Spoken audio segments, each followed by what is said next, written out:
nananalangin na lang ako na sana pagdating ng trial niya kung matutuloy, sana hindi na lang matuloy, ma-acquit siya. Or malampasan yung 9 para wala ng trial at all. Ang sakit, sa totoo lang, hindi ko kayang tanggapin yung resulta. Napakasakit. Ang konsuelo de bobo ko na lang siguro po yung mga OFW votes. Doon yung po makikita yung damdamin namin mga OFW. Hindi kami nag-joke nung pinaglalaban namin si Pangulong Duterte sa nangyari sa kanya sa daig. Yun po yung consolidation ng mga OFW.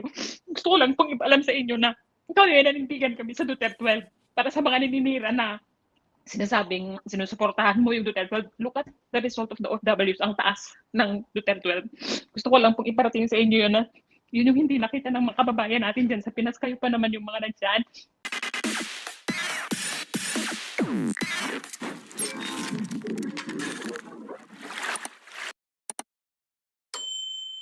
Hello, the Kid Wanderer.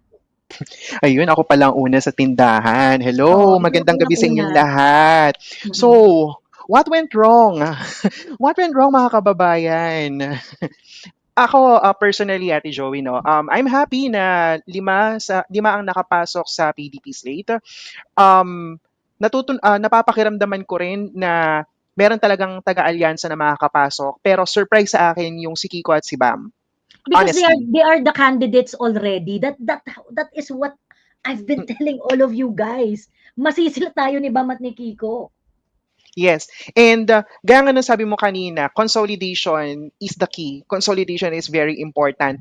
Pero I see sa mga circle of friends ko rin, no. I see some of them have happy faces kasi especially mga kabataan mga 25 below, talagang masaya sila sa pagpasok ni Bam Aquino at ni Kiko Pangilinan. So most likely tinarget din yung mga kabataan, lalo na yung mga first-time voters. Kasi isa rin sa factor kung bakit kumonti din yung bumoto sa PDP laban is because na-disappoint yung ibang mga first-time voters dahil sa mga turnaround of events ngayon. So, ano nangyari sa consolidation na panawagan natin? Ano nangyari doon sa panawagan natin na punuin natin yung 12? Kasi kung nag-focus lang tayo sa Duterte, talagang may makakapasok na kalaban. And here we are right now. We have to accept the reality na nakapasok nga si Kiko at si Bam. 'Di ba? So yan ang paano ko ba sabihin to? Yan ang parang lesson sa atin na punuin natin yung 12 na kinakailangan natin para sa mga senador. Pero alam mo kung ano mas na-surprise ako? Yung nagtapon ng akbayan sa party list. Well, I don't even understand. Ito kasi yan, yung mga pumasok dyan, yung mga naglalabasan dyan ng mga surprise, yan yung mga admin bets. So, ibig sabihin, kung nagkaroon ng hocus-pocus dyan, okay, kung meron mang tatrabahuhin ng admin dyan, definitely, ang tatrabahuhin nila dyan yung mga admin bets. So Risa Ontiveros is very very pro admin. No matter how hard she portrays na opposition siya or whatever. Sinasabi ko na to before Risa Ontiveros is the most powerful senator. Nagagawa niya lahat ng gusto niya sa Senate. 'Di ba? So ako, hindi ako nagulat na number 1 ng akbayan, no? Kasi talagang kung meron mang tatrabahuhin ng administrasyon ngayon, tatrabahuhin nila yan, kakampi nila yan eh. Kakampi nila yan. And yeah. Also, sige, go ahead. Also, sino pa ba yung mga kinuha nilang kakampi? Nung lumalamig na ang alyansa at naglalayasa na nga yung mga tao dyan sa alyansa, of course, they also have to consolidate. And ang kinuha nila for consolidation is Kiko and Bam. And see where Kiko and Bam right now. Of course, Kiko and Bam cannot do it on their own na ganyan sila, nasa top 2, Of course, they cannot do it on their own. It needs to have admin backing. Binakapan na ng admin yan, si Kiko at si Bam. Kaya mataas ang resulta nila. So, like I said before, no, the reason why I do not want you to make this a pity party or a therapy session for your pain, a pageant. The reason why I do not want to do that is because talagang the only way for us to really survive situations like this is for us to consolidate. Cold-hearted ka talaga dapat. This is not the time to to process your pain, to process your It's really about, understanding that what the administration can do. kung ano yung mga pwedeng gawin na dayaan. Kasi yun lang talaga yung ano natin, way natin to win. We have to win overwhelmingly. If we cannot win overwhelmingly, dudugasin talaga tayo. Ayun. Correct. Tapos ayun nga, edi lima lang yung nakapasok ngayon na taga PDP. Isama na natin si Aine at si Camille. So sino sa natitirang 12 senators na matatapos pa yung termino nila sa 2028 ang mag-a-acquit kay VP Inday. So yun ang pakatutukan din natin, no. So again, masaya ako sa 5 nakapasok sa PDP slate kasama si Aine at si Camille. Alam mo yung chismis ba nga dyan kay Marcoleta? Ayaw talaga raw manalo yan ng admin. Kaso nga lang, talagang hindi nila mapipigil yung pagkapanalo niya ni Marcoleta. So Marcoleta is actually a result of an overwhelming vote. He is a result of overwhelming vote. Siguro kung totoong boto yung nagkabilangan tayo ng totoong boto dito kay Marcoleta, mas mataas pa yan. Ngayon, pang-8 yung pwesto niya di ba? Pang-8 yung pwesto niya If siguro kung kunwari, we're going to be in a more fair situation, Marcoleta's position would be higher than 8. Pero Marcoleta is a result of an overwhelming vote. He is a result of an overwhelming vote. So that's why, wala na, tinanggap na lang nila, sige, mananalo din si Marcoleta. But there's really an effort na number 7 pa daw siya, number 7. Yes. There's really an effort to parang to disenfranchise him. Remember, talagang hindi nga sinasama yan dati sa survey Diba? Oo, totoo. Pero ayun, very happy ako kay Pambansang Simangot kasi nakapasok nga siya. Ngayon nasa 7th na siya. So sa mga nag-iiyakan diyan na sana malaglag si Dante Marcoleta, sorry kayo, okay? Kasi tumitingin din ako sa Facebook, tumitingin din ako sa Twitter ng mga kung ano yung mga ganap sa buhay nila. So it's just surprising lang na it's mix of happy and angry emotions, pero let's also agree to disagree na lamang yung Unipink candidates ngayon. Lamang yung Unipink candidates. Lamang yung Unipink candidates ngayon kasi nakipag-alay sila sa admin True. So, alam niyo, makakainsuka na yan. So, ayun, bago ako bumaba, let this be a lesson also for us na wag din tayong number 1 masyadong padala sa emotion. I-promote natin yung voters education at saka kung ano yung totoong nangyayari sa mundo ng politika ngayon. Kasi aminin natin o hindi, tinarget ng mga liberals ang mga kabataan. And maraming mga kabataan ang talagang bumoto ngayon. So kung makikita niyo yung unofficial results ngayon, ayan nga, nakapasok nga si Bam Aquino, si Kiko Pangilinan, although hindi naman talaga natin sila bet, pero nandiyan na yan. Tsaka number 2, in-endorse din ng INC si Bam Aquino na I don't know kung ano naging usapan nila ng iglesia. So out na ako dyan. So ayun. Wag tayong masyadong magdamdam sa kung ano yung result ngayon kasi Vox Populi Vox Day. May mga araw talaga, may mga panahon talaga na sasang-ayon sa atin ng tadhana, but there are also times na hindi sasang-ayon ng tadhana para sa atin. So what we have to do is to again consolidate, pakita pa rin natin yung power natin after this election kasi tayo pa rin taong bayan na magmamatter So ayun lang, Miss Joey, ano bang iniinom mo? Kape ba yan? Hot chocolate ba yan? Ayun. So, sa iba, uminom lang kayo ng kung anong pampakalma na inumin ninyo kasi pagkatapos itong election na to, at the end of the day, babalik na naman ulit tayo sa gere na pinilalaban natin. So, ayun, thank you so much to everyone. And again, kalma lang. Huwag masyadong magpapadala sa emotions, ha? So, take care everyone, stay healthy, and muulan, stay dry. Thank you. Ayan. Okay, thank you, Kid Wanderer. Ayan. Maraming salamat. Ay, sorry. Wait, Hela. Si Tito Noise muna. Tito Noise Vlogs muna. Wait lang, Hela Hydra. Ayan. Hello, Tito Noy. Hi, Joey. Okay, naririnig mo ako? Naririnig po. Medyo disappointed pero igagalang ko na lang yung mga nangyari ngayon. Grabe. Si Bam Aquino, natalo yung 2019 yan. Di ba?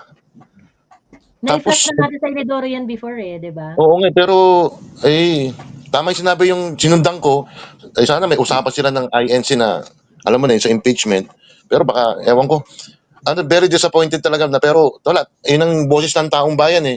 Sana malaglag si Lito Lapid, ka Joey. Ngayon ako sasang-ayon kay Willie, Pag nalaglag si Lito Lapid, si ang Ben Tulfo. papasok si Ben Tulfo. O tatlo na. Actually, si Ben Tulfo, tahimik lang yan, pero maka-Duterte yan eh. Iba-iba naman ang mga ugali ng mga Tulfo eh. I don't bet on it. Oo, ganun. Oo. Pero talagang sasabihin ko na to, Joey, yung ibang mga kababayan natin sa lokal, yung mga binoto lokal, binenta nila yung dignidad nila. Bagay, karapatan nila yun eh. Binibenta dignidad nila eh. Tinan mo, may nanalo na yung sa Batangas, akala ko mananalo yung Abo kasi yun ang dating congressman ata eh. Eh wala, natalo eh. Si Abante ata mukhang tagilid, di ba? Maynila. Si Abante mukhang tagilid, oo. Yung Chua. Leading si si Chua eh. Si Chua, leading? Pero maliit lang, parang 4,000, 3,000 lang yung difference. O, ganun ba? O, yung Si Joey Uy, sorry. Kalaban ni Abante, si Joey Uy. O, ganun na lang. Tanggapin na natin mga kababayan ko. Eh, yun ang hatol ng taong bayan eh. At least, it's I wouldn't say na it is really the voice of the people na legit. It's kaya kasi sinasabi ko, yung mga I've been setting your expectations since day one. Okay? Narinig kita, Magkakaroon ng Joey. dayaan sa eleksyon. Okay? Magkakaroon ng dayaan sa eleksyon. At ito na nga yun, no? Ayun na nga. These results are really, parang talagang shocking. I At think saka, if blue result ito, it's not gonna be like this. It's not gonna be, I don't think the Duterte would be that far below sa ranking kung totoo kung reflective talaga ito sa boses ng mga tao. However, you have to accept that in every election, especially in elections like this, wherein galit na galit ang administrasyon sa Duterte at sa mga Duterte-aligned politicians, there is really some level of manipulation that's gonna happen. Tama. Ang problema dyan is that, of course, the only way for us to win yung ganitong klaseng sitwasyon is really to consolidate. And we failed on that aspect. We weren't yung iba, ka Joey, hindi sumunod eh. Miss Joey talagang wala eh. Yun nga we weren't able to consolidate enough.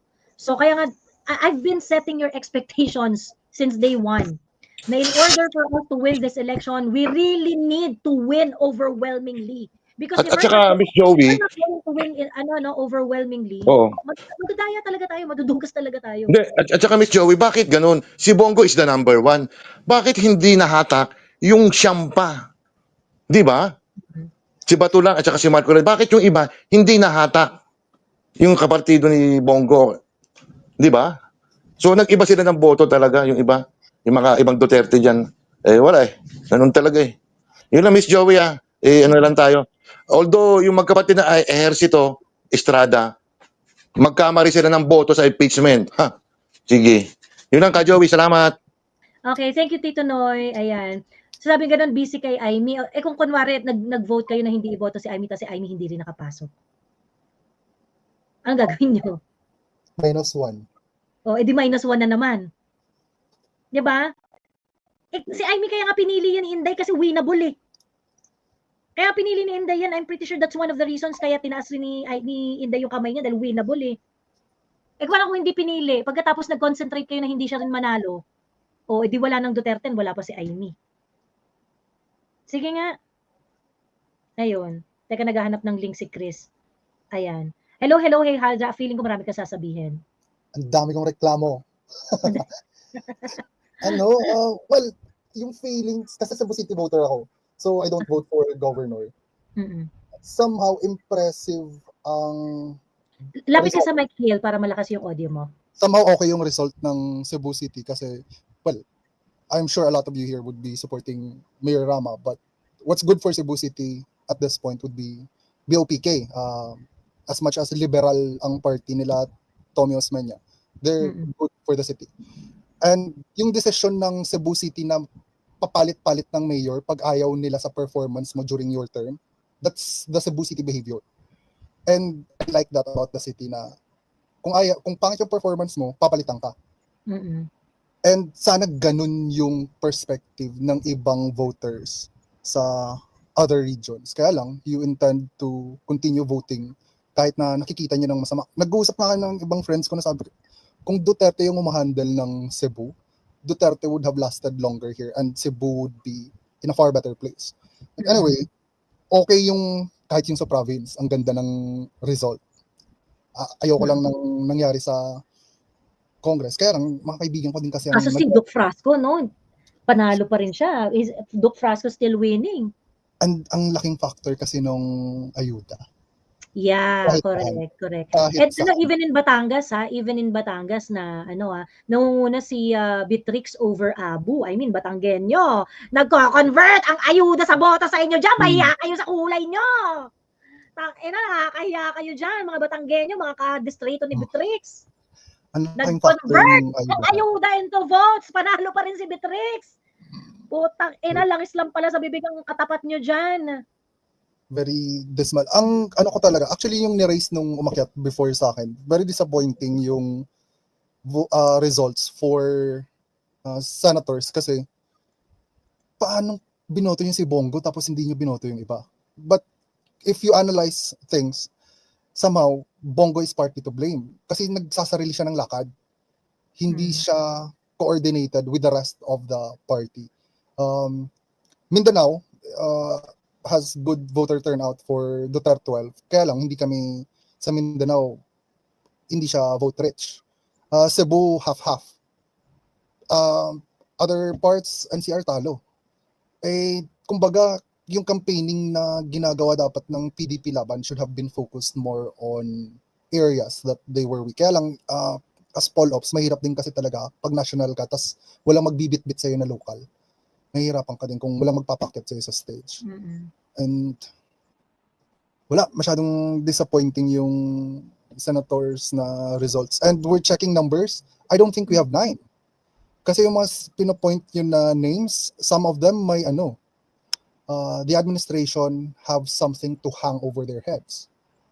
So, hindi mo pag natanggal si Sara, uuwi lang yan ng Davao, Davao would be okay. What's going to happen to the rest of the country? Yun, so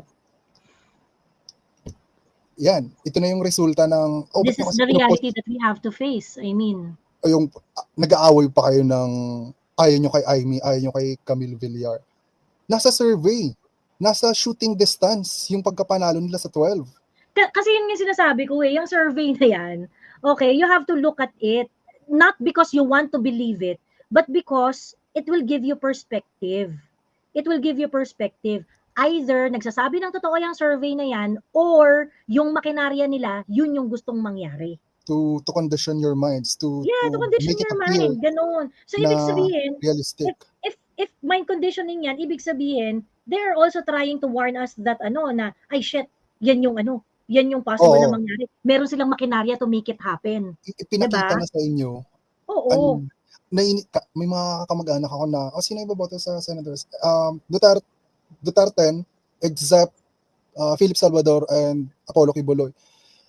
But we have an impending problem here. Ba't kailangan na magtanggal? We need the numbers. We don't have the votes sa Senate pagdating ng impeachment. And gusto niyo talagang magpaka-moral-moral na ayaw ko yan kasi may ganito akong issue. Ayaw ko yan kasi artista. Masyadong idealistic. Yun lang yung frustrations namin as poll ops na hindi nyo kasi tinitingnan to on a realistic level. Yung kung ano talaga yung problema na kailangan nating solusyonan as soon as possible. But then again, we didn't make Gov Gwen win, so hindi din talaga siguro kami magaling. I'm happy na hindi siya mananalo. On a professional level. You have a level. different problem to face now. I mean, hindi na siya ngayon yung problema nyo. Iba na. Oo. Wala kaming bonus. Yun lang, kung may gusto makiat. Yun lang, Miss Yuri, thank you. Ayan, anyway, yung mga nagtatanong sa Surigao, Bernadette Barbers is poised to win, ha? Bernadette Barbers is poised to win the election. Ayan, 114 votes. Egay Junjun is, Well, medyo malapit lang pero ano na 'to, 70 ilan na ba yung voting turnout ng 67, almost 70% ng boto ang nakapasok. Hindi ko alam kung mahahabol pa 'to. Miss Joey, bago lang ako bumaba, gusto ko lang idagdag. If the Duterte survive this, come 2028, parang ang ganda ng optics ni Baste Duterte. So kung meron silang senatorial balls na gustong i-launch on 2028, maganda na kasama si Baste with the senatorial balls sa pag-ikot. May affliction to emotion yung pag umakyat siya sa stage. And I think Powerful, no? Grabe yung presence ni Baste sa stage, ano? yeah, kesa kay Ma'am Sara, no offense. I mean, public service wise, she's good. It's just that yung hatak at saka yung emotion mas makakapture ni Baste. He can rally the people, no? Oh, yeah. So better him. Kung hindi kaya ni Sara mag-ikot, better him. Yun lang. Ayan. Thank you, Hale. Maraming salamat. Ayan. Hello, Zaidi. Hello. Hello, kumusta? Hi, Joey. Anong masasabi mo?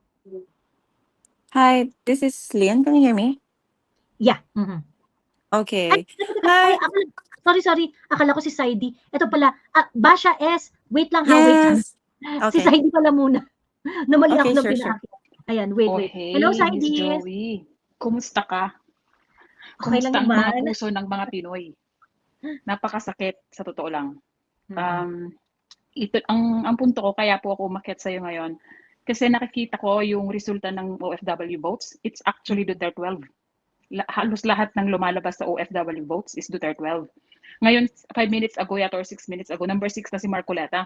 So, alam mo yun, Duterte, parang yung nangyari kay Pangulong Duterte noong 2016, yung nangyayari kay Marcoleta, na natutuwa ako na nakaakyat siya kasi ang galing-galing niya, kailangan natin siya sa Senado. Though kokonti yung sa atin, or kung bibilangin mo, mga 5 sila, I hope makuha po natin yung ibang nakapasok para magboto kay Sara na ma-impeach sa trial. Ang sakit Yun yung kinakatakot ko sa ngayon. Nasabi ko, ang sakit naman, ba't ganito? Kasi alam mo, ang dami yatang butanteng mga kabataan na hindi po bumoto ng Duterte 10 or Duterte 12. May mga kakilala din po ako, mga kamag-anak ko, ang ayaw nila yung Duterte 10. Parang ang sakit na hindi natin kayang makita yung punto ni Sara sa botohan na to. Nananalangin na lang ako na sana pagdating ng trial niya, kung matutuloy, sana hindi na lang matuloy, ma-acquit siya. Or malampasan yung 9 para wala ng trial at all. Ang sakit, sa totoo lang, hindi ko kayang tanggapin yung resulta. Napakasakit. Ang konsuelo de bobo ko na lang siguro po yung mga OFW votes. Doon yung po makikita yung damdamin namin mga OFW. Hindi kami nag-joke nung pinaglalaban namin si Pangulong Duterte sa nangyari sa kanya sa daig. Yun po yung consolidation ng mga OFW. Gusto ko lang pong ipaalam sa inyo na ikaw yun, nanindigan kami sa Duterte 12 para sa mga naninira na sinasabing sinusuportahan mo yung Duterte 12. Look at the result of the OFWs, ang taas ng Duterte 12. Gusto ko lang pong iparating sa inyo yun na yun yung hindi nakita ng mga kababayan natin dyan sa Pinas. Kayo pa naman yung mga nandyan. Kayo yung mga mauunang makakaramdam ng resulta ng putuang ito. Pero mukhang pera ang nanaig. Yun lang po. Masakit. Hindi ko kayang tanggapin. Maraming salamat sa pagpapaakyat. Ano dito, Ma'am Saidi, kaya nga actually, sabi ko nga sa inyo, the reason why hindi ko talaga pinagkakatiwalaan ng COMELEC is because, OFW is largely Duterte aligned, ang OFW. So what did they do? They actually made the OFW voting very complicated. And it's difficult for a lot of OFW to vote. Hindi pa nga sinasabi kung gaano karami yung bumotong OFW eh. 'Di ba? Parang hindi pa nga sinasabi kung gaano karami yung OFW na bumoto eh. Meron na bang parang specific na number kung gaano karami yung OFW ang nakaboto? Parang wala naman. Sinasabi lang percentage pero hindi sinasabi yung ang tawag dito, exact na turnout ng boto ng mga OFW. Ay, ito, wait. Overseas, meron pala. Sorry. Ayan, sa Asia Pacific, per country.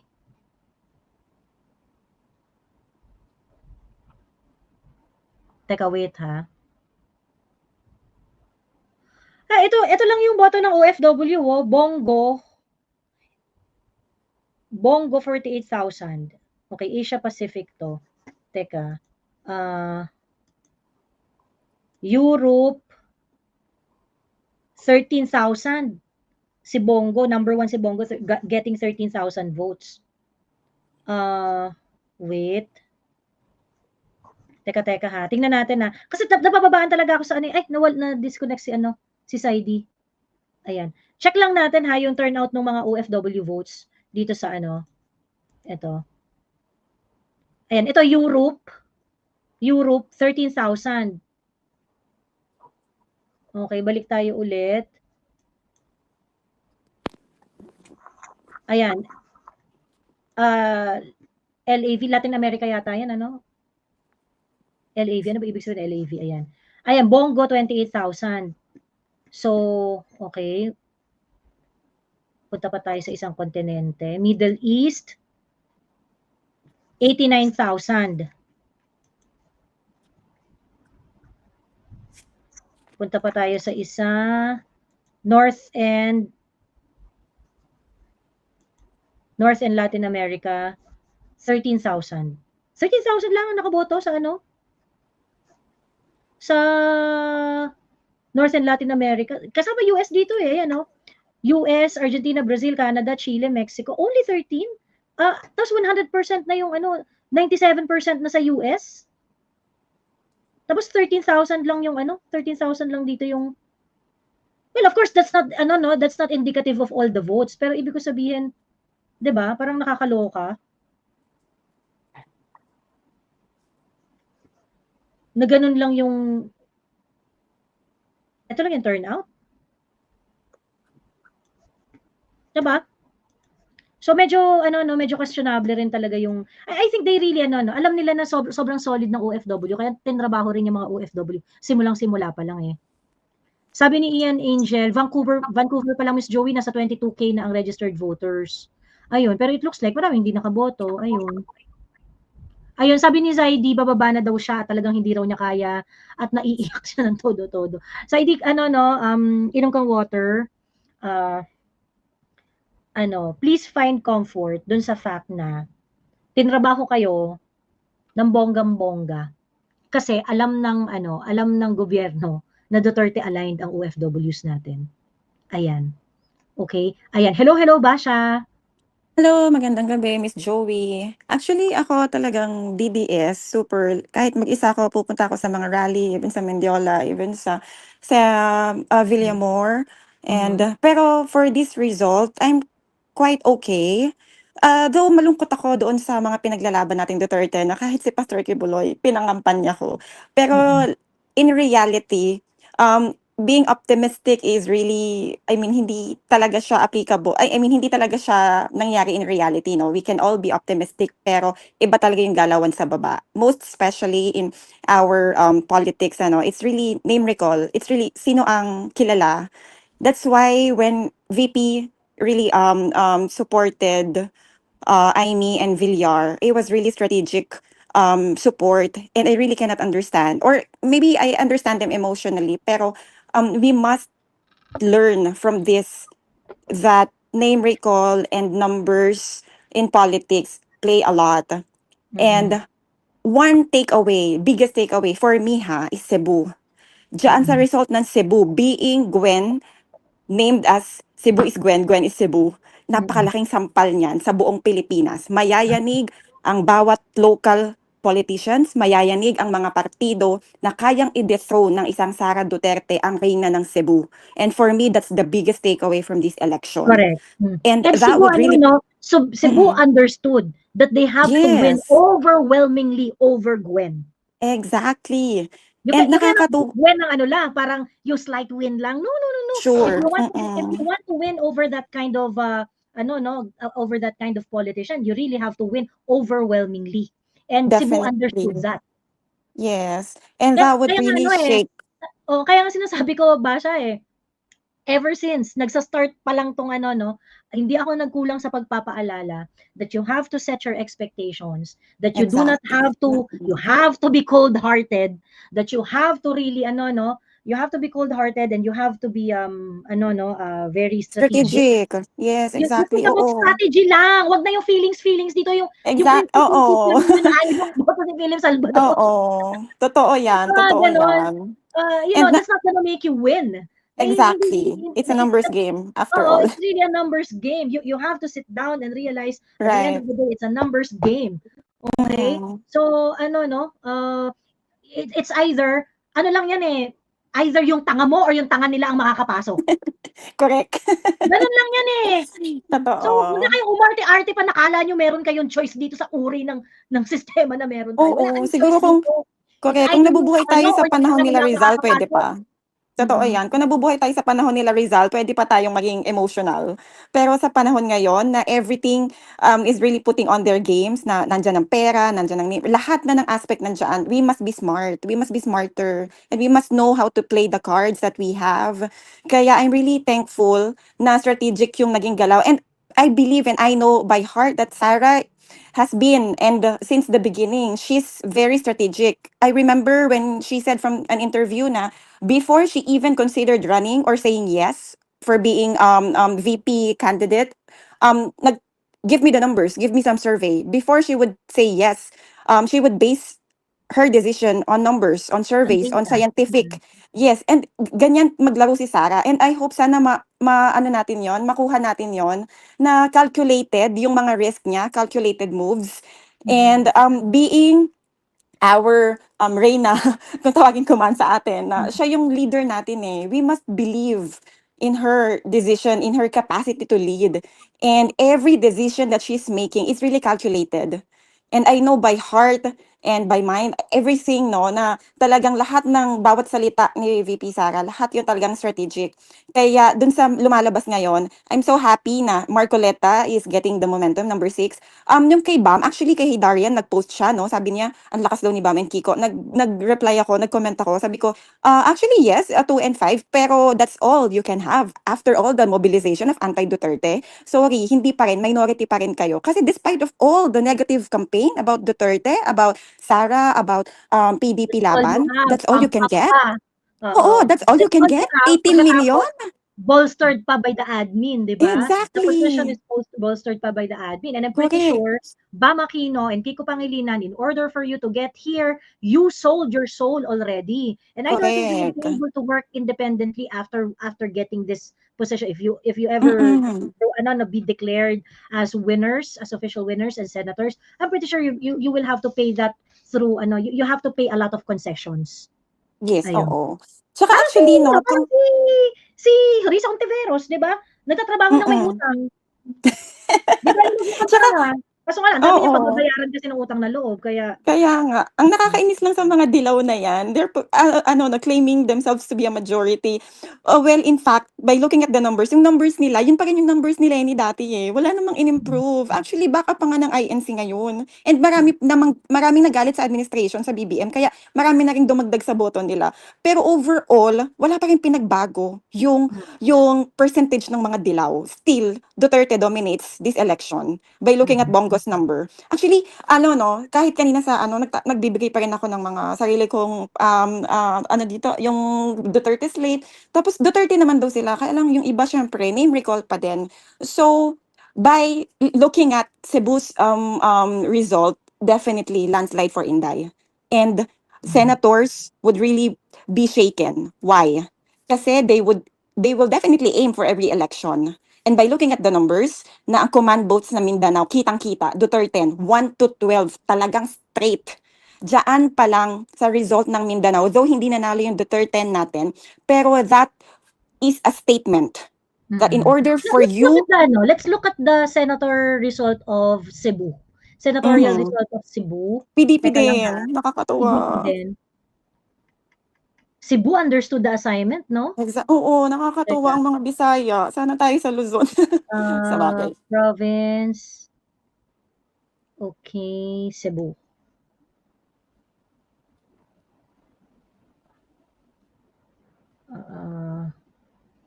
Ay, walang ano.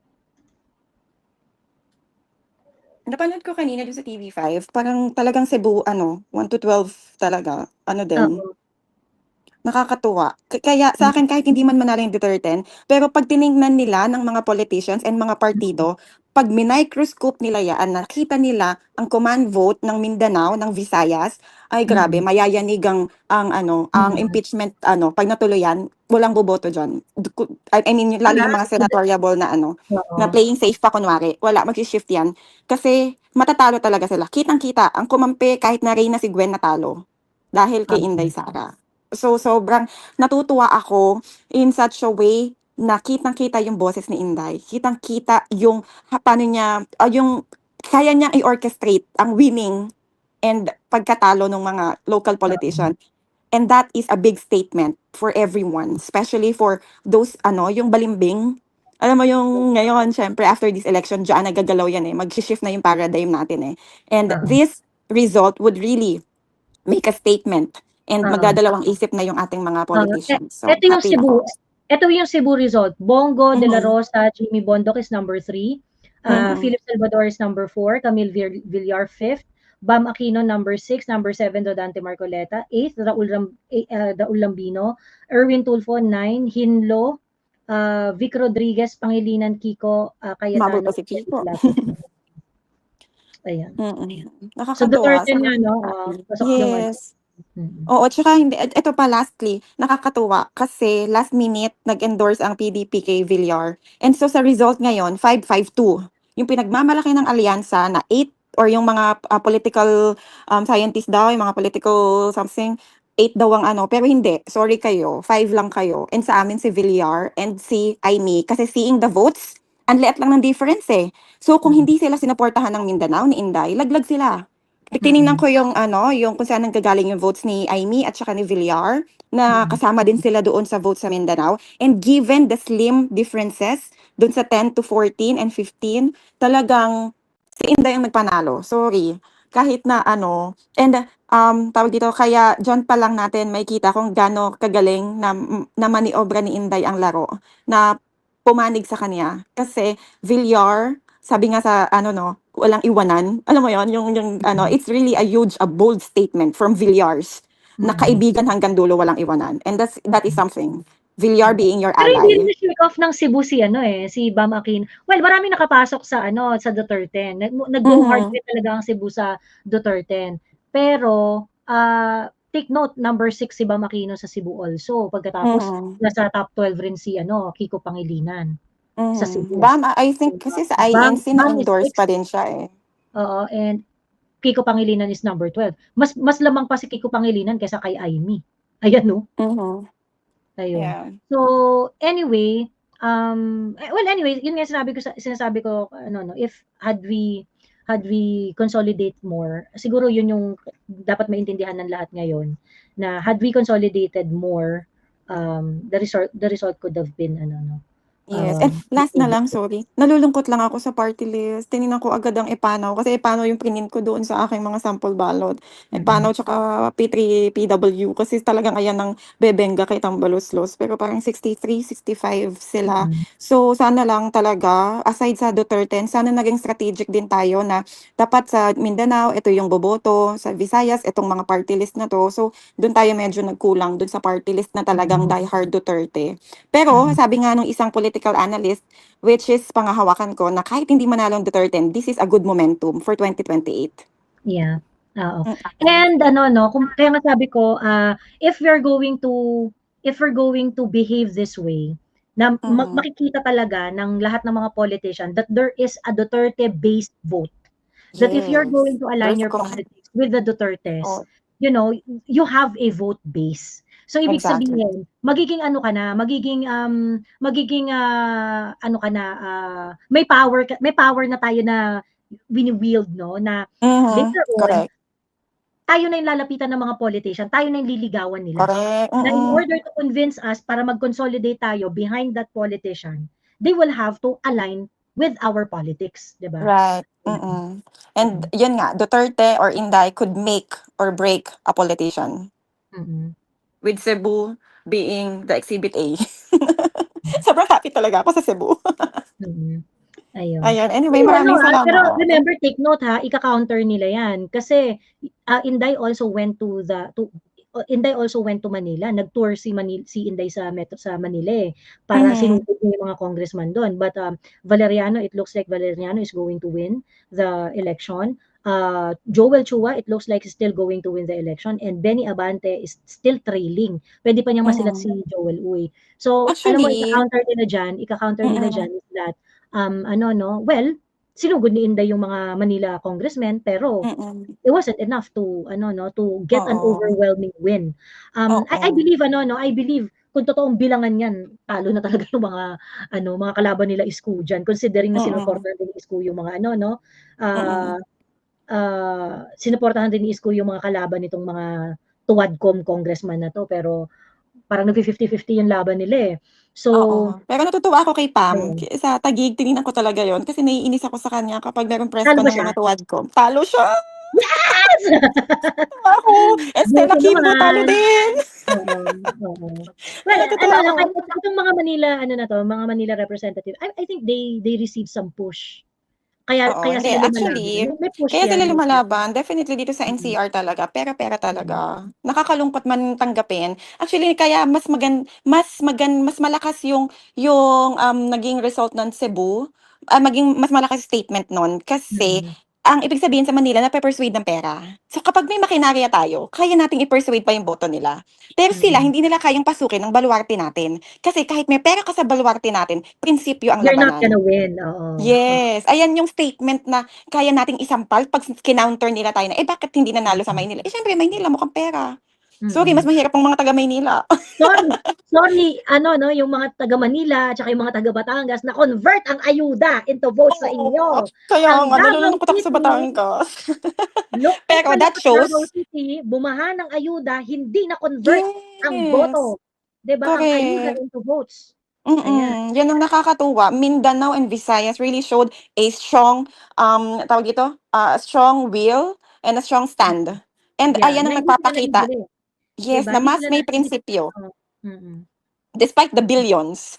So mm. ayan, ime-measure din 'yan ng mga politician, eh. So hindi nila puwedeng i-counter na, "Eh, bakit sa Manila?" Sorry, kasi in reality hindi naman talaga malakas hindi naman pinagmamayabang ni Inday ang Maynila. Mm. Kaya nakita natin 'di ba, sabi nga nung iba dapat nag-focus sa Manila. Oo. Kahit mag-focus si Inday araw-araw sa Manila, kung fix na ang Manila na ganito ang boto, bakit mo pa kailangang suyuin ang mga kumbaga, mas leaning na sa kalaban? Dun ka na lang mag-solidify sa base mo. 'Di ba? Kasi ayan yung base mo, eh. 'Pag sinolidify mo ang base mo, kahit na gaano kalakas ang kalaban natin, meron ka ng pagsisimulahan, eh, meron ka ng armor. Pero kung nag-ano pa siya ta's hindi na rin naman mako-convince dahil madadaan din sa pera, eh, kung wala rin naman pera si Inday, masasayang lang yung ano. Pero dito nakita Mm. natin yung pagiging, strategic talaga ni Inday, talagang sinuyod niya. Pero nalungkot ako, Negros Oriental, Governor si Henry Teves, talo kay ano, yung kay BBM na sumisigaw, na nagpapasigaw. Si Na ano, governor na walang sumisigaw. sa Gabarya, ano? Sa Charo? Gabarya, si Chato, Yung yung parang Chato. mataba na Oo, si nakasalamin. Sagabarya yan, 'di ba? Ano Sagabarya? Yung may-ari ng Sans Rival. Parang oo. Kasi Oo, natira din ako oo. sa Dumaguete for 2 years and medyo Mm, ka-ano ko din si Teves. So, mm, nalulungkot ako na ano, na mm, hindi pa siya nanalo kasi malakas din ang ano ng mm. ano 'no, ng Oo, Dilaw doon sa ano. Pero oo. anyway, overall, I'm happy being having Marcoleta in like 5, 6, 7 and Mm, Aimee Villar. It's mm, really a testament. So, it's mm. 5-5, Uy, puwede 5-5-2. pang masilat pala ni Apple Nieto, oh. Sana 53-20 Apple, 17, oh. go Go please. Apple, go! Go Apple, Laban go Apple! Apple! Ayan. Kaya nga. Joel Uy still maintains the lead 65-41. I mean, let's go Ay, Joey Uy! let's go! Kaya Ayan. nga, exciting, super exciting. Pero again, this is really a good momentum to start the 2028. So, Mm, andiyan na tayo eh. Lungkot na tayo dun sa hindi nanalo sina Bondok. Ayan, kinampayan niya ko talaga. Yan, Jimmy Bondok, Attorney Vic. Talaga si Attorney Vic at si Jimmy Bondok lang. Sabi ko nga eh, Marcoleta, Attorney Vic, Jimmy Bondok, pwede na ako. Okay na ako mm. doon. Having a Although, Jen, sa realistic totoo lang, mas numbers. malaking statement if may napanalo na from, of course, kasi si Senator Bongo, si Senator Bato, may base yan eh. Aside from the given na. Duterte, they have their own May brand na they sila. already carve their own voter base. Yes. Ang flex ng muscle ng mga Duterte supporter would be to add someone that is not Oo. already there. Right. Like for example, Attorney Vic Rodriguez, Jimmy Jimmy Bondo, Bondo. Or even Philip. Kasi nagre-register siya sa survey Philip eh. Salvador, Hinlo, and Lambino. Kung merong Mm-mm. naipasok kahit isa dyan, that would have been a huge flex on the part of the Right. Duterte supporters Mm-mm. kung nagawa natin yon na Kaya ganun. nga. Ayan. Pero ako ang talagang last na pinagpe-pray ko, okay na ako dyan sa 12. Parang hindi na talaga kakayanin eh. Kasi after, sabi ko nga eh, okay na ako kay Lapid. Kaysa kina Tulfo, Revilla. Ang laking sampal kay Revilla niyan. Si Lapid, medyo, kumbaga kaya pang i-persuade yan eh. Kumbaga hindi yan naglalaro ng politics eh. Lagi lang yun nasa safer ground. Kumbaga, hindi ang malaking sampal, yung Revilla, yung Tulfo, na todo sip-sip kay Marcos, nalaglag, Abby Binay laglag. So it's better for Lapid to stay there rather than Tulfo. Kasi pag Tulfo, tatlong Tulfo, alam na natin, 'di ba? Parang ang laking ano niyan eh. So, nalaglag si Tulfo na laging kasama sa survey. Sorry, Alyansa. Sorry, BBM. Napakalaking sampal sa'yo na hindi ka effective at ikaw ang nagpanalo sa dapat sana winnable na senatoriables. Revilla is a brand. Tulfo is a brand. Pero hindi sila nanalo. So, all that's huge. That's yes. And it's only on BBM alone. Mm-mm. So ang dami nating makukuhang positive eh. Dito sa ano na to, sa result na to, na hindi natin kailangan mag-dwell na natalo yung Duterte natin. Marami tayong makukuhang positive at marami tayong magagamit na weapon para sa next battle natin. So we have to move on, make ourselves stronger, and pick For up all the example, positives. First time candidates, Vic Rodriguez, Raul Lambino, beat a sitting Ang taas ng senator, boto. si Francis Tolentino, Correct. diba? Exactly. Oo. That's a huge testament to everyone. Kaya nga sabi ng political analyst, no, si Dilaw, yung kabit daw ni Risa Ontiveros, meron siyang magandang nasabi eh, naalala ko na, natutuwa ako sa kanya. Oo, yan, si Llama. Sabi niya gano'n, actually kahit hindi manalo yung Duterte, I mean yung PDP laban, pero kung magiging maganda yung momentum nila, maganda ang madadala nila sa 2028 moving forward. And he's right. Biruin mo, Lambino, hindi kilala. As in, wala, pero ilang boto. Virtually, no one knows them. Exactly. Yan yung Lambino, diba? And matatapatan nila yung boto ni maybe Harry Roque. Kaya sa susunod na mga eleksyon, magpapa-audition na tayo. Yes, tama. Pwede na tayo magpa-audition sa mga susunod na eleksyon. Diba? Hindi na yung kung sino lang yung lalapit, wala na tayong choice, yun na lang yung kandidato natin. Sa mga susunod na eleksyon, meron na Tayo na tayong mamimili. audition. Yes, correct. And that is something that we have to be proud of. That is something that we can carry forward. Na kaya natin, despite na majority sa atin nalaglag. Hindi. Correct. Given na 8 million, 9 million, first time candidate. First time candidate, virtually walang makinarya. unknown. Yes, diba? Virtually walang unknown. makinarya. Katapat ni Benhur Abalos na daang milyon. Never danced. Exactly. Dance on stage. Diba? Exactly. Na walang, tawag dito, vote buying. Grabe, it's really, really huge. Having those numbers, kahit hindi man natin nakuha yung pagkapanalo, look at the brighter side. Walang We pera have the yan. momentum. Walang pera yan. Those are real votes. Those are organic. Those are organic. And ako talaga, ipupush ko talaga, Inday Marcoleta. Sorry. Inday Marcoleta, Vice President.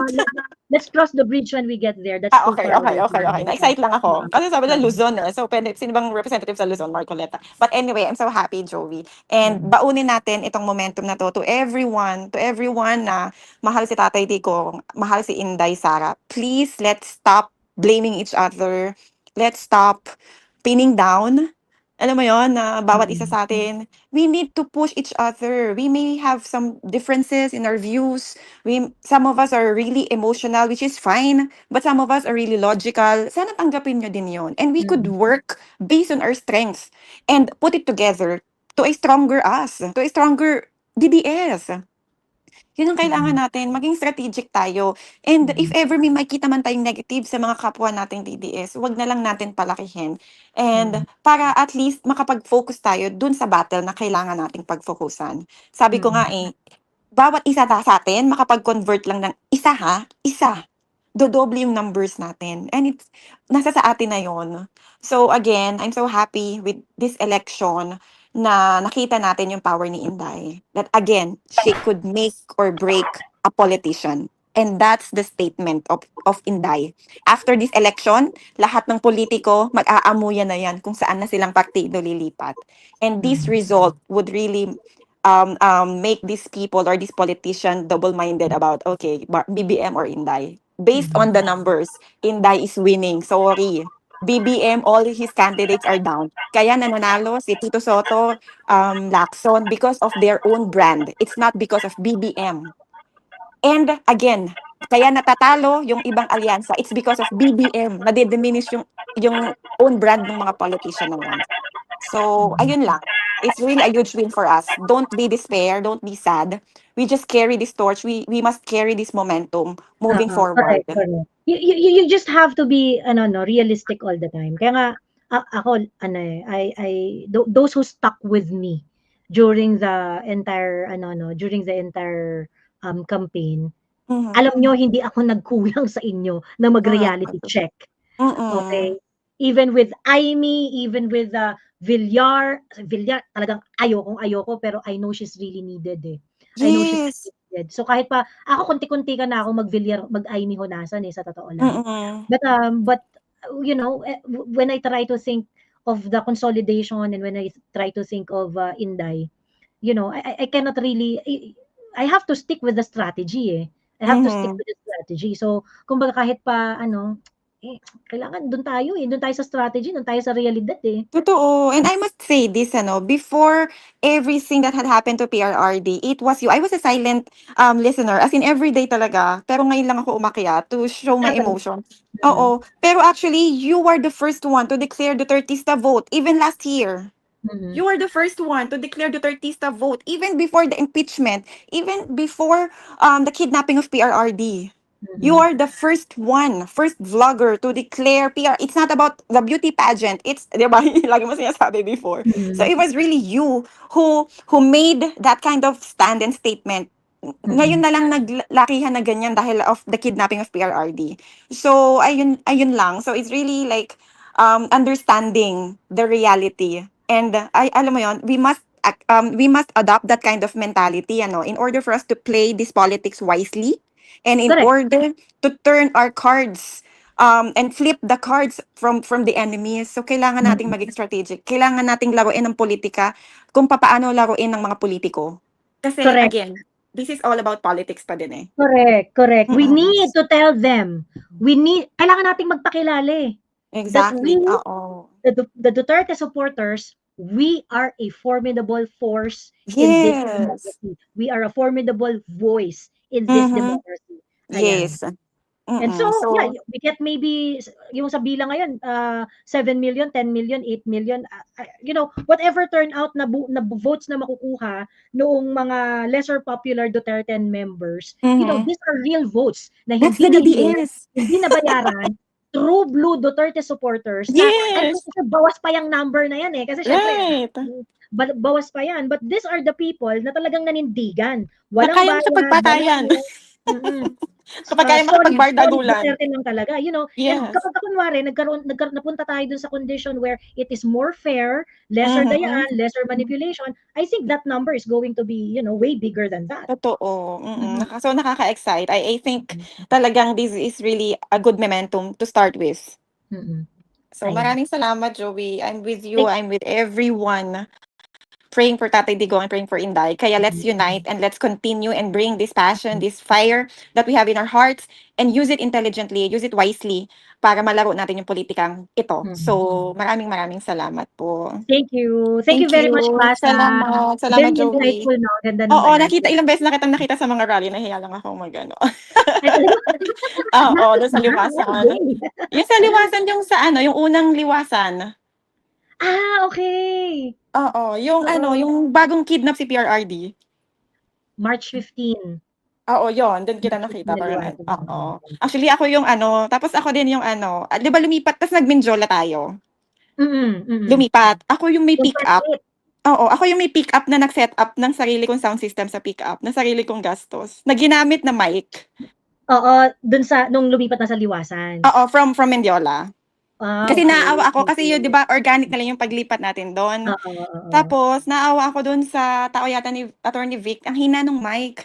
Actually, nahiya pa ako mag-approach kasi silent supporter lang talaga ako. Hindi talaga ako nagpapakita sa kahit na sino. Pero sabi ko, "Kuya, meron akong," 'di ba ako yung speaker na nagpapatugtog ng mga Duterte song na ano, kasi gusto ko talagang ipangalandakan yung mga kanta ni Duterte.